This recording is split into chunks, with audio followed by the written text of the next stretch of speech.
I'd love to get your viewpoint on how you see police brutality, reconcile that with what happened to you and has happened to other people, and how you kind of view that. Is it one and the same? Is it different, or is it the same type of corruption? And what are your thoughts about the police in general? So, you touch on a great point here because you're speaking about someone that in my life played a major factor to why I was not wrongfully convicted, but intentionally convicted. And when you speak about Carlos Gonzalez, keep in mind he was the leading detective, not just in the Central Park 5 case, but also the leading detective in my case.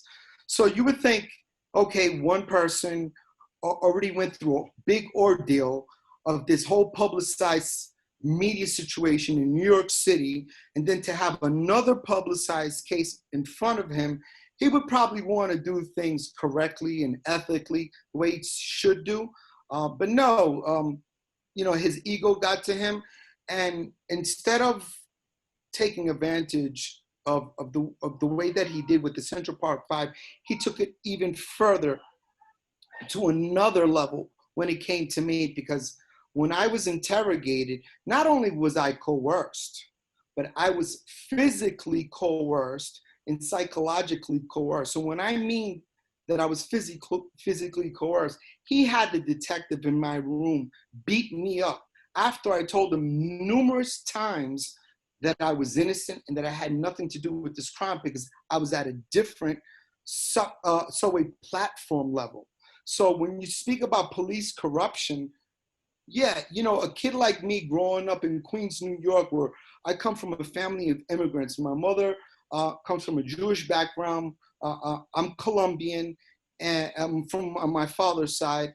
And, I'm here living in New York. My parents are raising me to trust authority, trust New York City police officers. And next thing you know, the one person that I think that would help me in this whole entire situation and take heed to what I'm saying is actually intimidating me and threatening me and telling me that my only exit, my only way out of this is if I memorize a false confession. Right. So, police corruption, for anyone that has never experienced or doesn't have any idea what to believe about it, it does exist, and it exists heavily.